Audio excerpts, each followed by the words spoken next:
We thought it was, pretty spectacular, but I realized that it really needed some conservation because it had deteriorated over the years because of the weather and such.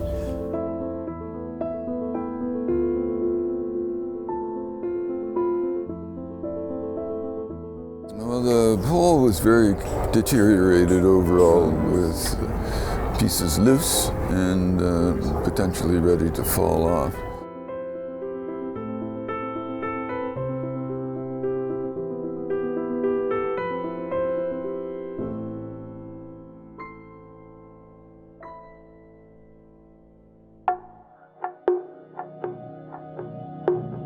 Well, totem poles are very important to all of Canadian culture. Kind of like a story. It tells a story of the ancestors of where a specific chief or someone comes from. But because our people were oral, we didn't write anything down. So this is more or less our way of conserving our history. A tradition of the Indigenous cultures of West Coast Canada. They tell the important events, they tell the cultural story of the communities which have built them, which use them to honor these specific events and traditions of their peoples.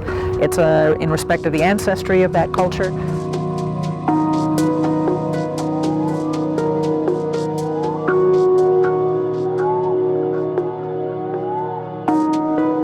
There are totem poles sort of as ambassadors from Canada all over the world. Fue un obsequio del gobierno de Canadá hace 50 años, cuando se donó como un testimonio de la gratitud y de la importancia de la relación del Canadá con México.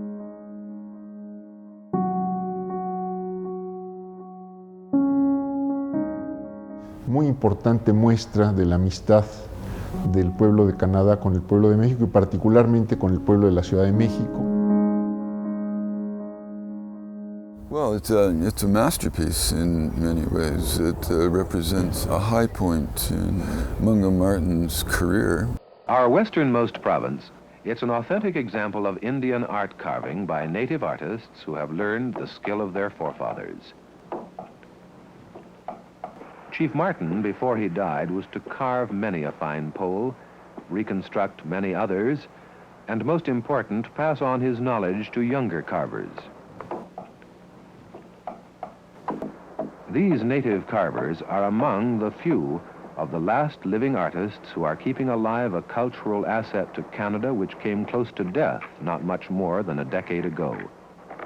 At that time, only one man could be found who had kept his skilled hand at the work he had learned from his father and which his father had learned from his father's father. He was Chief Mungo Martin of the Huaquitls, a tribe noted for its peaceful learning and respect for traditions. And just by the shapes and colors, you can definitely tell it's a Mungo Martin pole, and so it's really been an honor for me to work on it.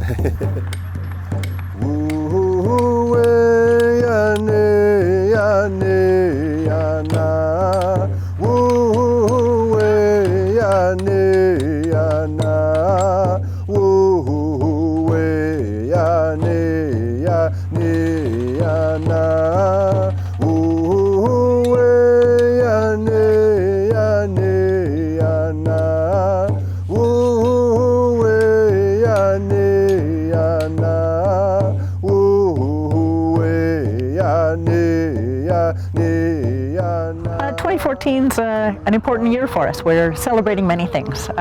This year we're celebrating 70 years of diplomatic relations between Canada and Mexico. That means that Mexico was one of the first countries with which Canada had autonomous diplomatic relations. 40 years now that we have the Seasonal Agricultural Workers Program that sees many Mexicans who come to Canada to work with us in the agricultural sector. También conmemorar el 20º aniversario de la implantación del Tratado de Libre Comercio, que a los dos nos ha beneficiado de manera importante. Se cumplen también 10 años de la Alianza México-Canadá como un espacio de diálogo entre el sector público y privado de ambos países.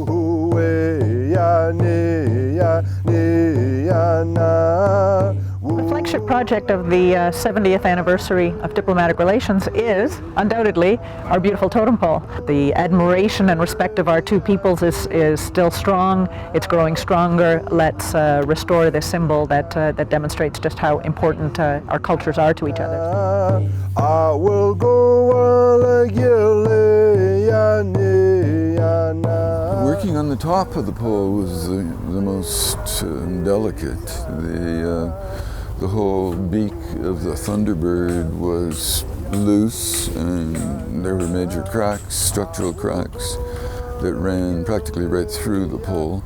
So those had to be consolidated, and all of the deterioration sort of stabilized in order to protect it.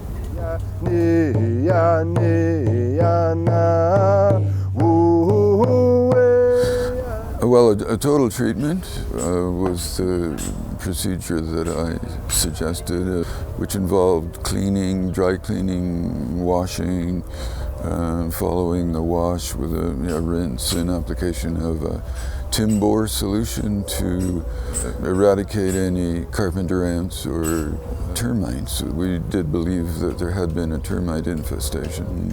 And then consolidation of the wood by applying new red cedar into the cracks and using a strong epoxy adhesive to join the pieces back together. The pole itself is originally a red cedar log from Canada.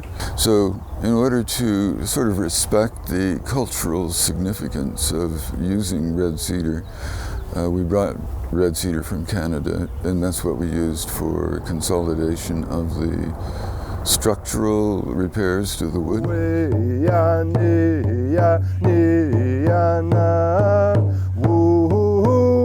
a final consolidation of the paint surface overall, and application of new paint to protect the surfaces.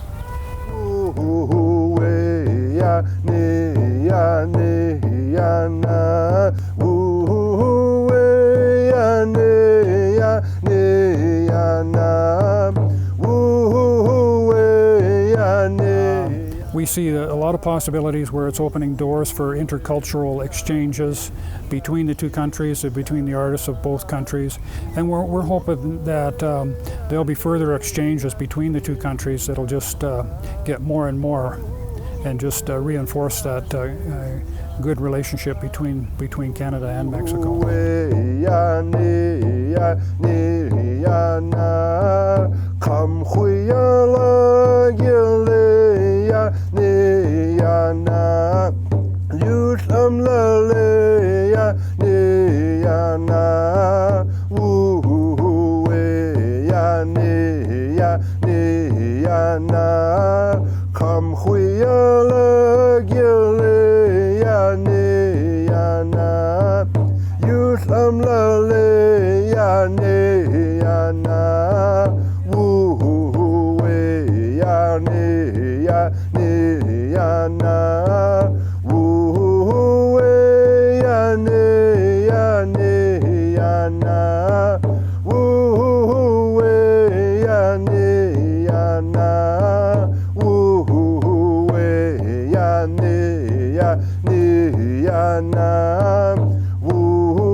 So on the bottom there's a figure called Skagkume, and he's one of our ancestors from our Guilford Island tribe. He was kind of the chief of all of our cedar bark ceremonies, and so that's a big part of our potlatches and stuff now. And the next one is we call it a sea suit, and it's a double-headed sea serpent. So usually what it means is like the opposites, like good and bad. And then the next one, there's a sea otter, and then there's a sculpin on top. There's just Thunderbird on top. Because there's 4 tribes that kind of are more or less together where I come from. And so the Thunderbird comes from one of them.